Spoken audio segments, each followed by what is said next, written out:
Hello everyone and welcome back to the channel, and today we are going to be recapping the price action from Tuesday, May 26th, where I managed to take this really nice 3-hour trade, being pretty lucky with my stop loss being missed by just a couple of points and exiting at these really nice stacked highs. So getting into things from the daily chart, this is also Monday's price action. So if we take a look at the 1 hour, here is the start of Tuesday, and we had a pretty nice open low profile where I wanted to see, as we talked about in yesterday's recap, this 6 hour and more so this refined 4-hour gap. I wanted to see the CE of it hold, and ideally I would have wanted to see these highs created from yesterday's session as our target for today. So we opened low, as I said, and we made the low of day at 3 a.m. following this closure through these down close candles, validating this as our order block. And I entered here at 7 o'clock. Let me rewind that back a little. So at 7 o'clock, we made this open low, and then we started drifting higher, closing through these two opposing candles. So with our bias being extremely bullish and having all of these stacked highs, I wanted this to be the low of the 4-hour 6 o'clock candle, and I would have wanted to see the 9:30 just open up into that pool of liquidity, and then it wouldn't be my problem. I just wanted to get out. So I anticipated this low, this 7 o'clock 1 hour low, to be the low of the 4-hour 6 o'clock candle. And that is why I entered pretty much when we closed here above these two candles, expecting 8 o'clock and 9 o'clock to just distribute up higher. And we can see that at 9:30, we actually made an opposing move, and I got pretty lucky with my stop. My stop was, I think, on the 3-minute chart. It was on the body. So it was at the body of this down close candle here. And yeah, I got pretty lucky, and price ended up moving into my favor and into these highs. And if I were to miss that, one really good trade that you could have taken would have been this 1 minute right here. So this was 9:45, so we open up higher, then we engaged this small order block and we closed above it. So you could have taken a trade here with your stop on the low and target too high to R into these highs. And one thing that you might ask yourselves is, why didn't I go break even here?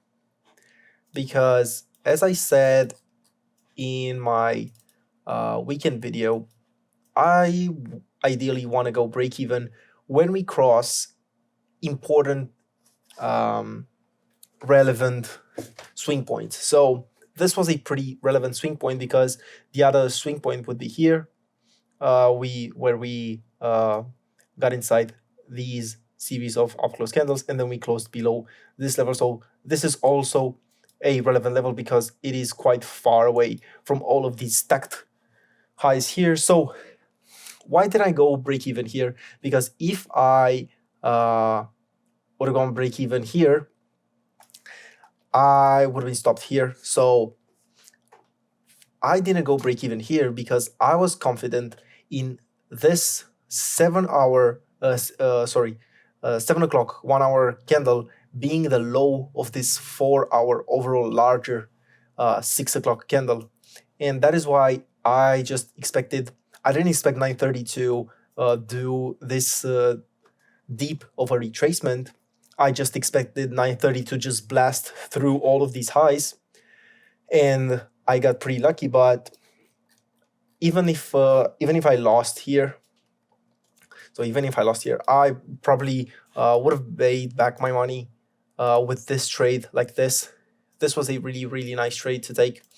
And you could have also seen this inversion fair value gap with more confidence to take this, maybe adjusting your stop to the body instead of the wick, because you have more confluences stacked. So just take it to R and you would have your trade like that.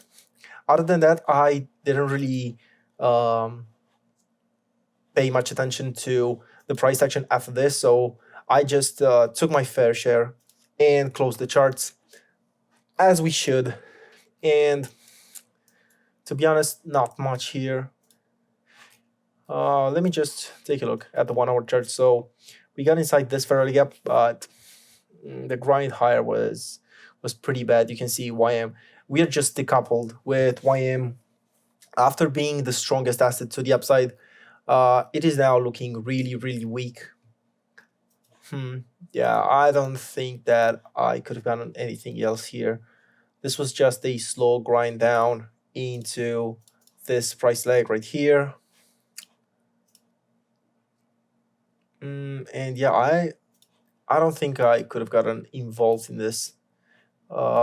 Maybe this with your stop on the low and target to R, because the CSD is so far up, you could take this smaller like intra CSD, to call it like that. So when we have the CSD too far up, if we have again a CSD that looks like this, so we have this down move up, CSD is too high, we make another series of down close candles and we close above them.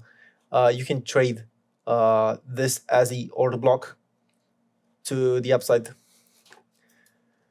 That's just if this CSD is just too far up and it's not realistic to close above it.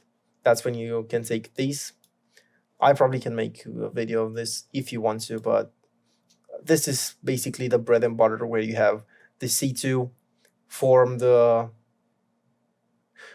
low of the 1 hour and also the 4 hour.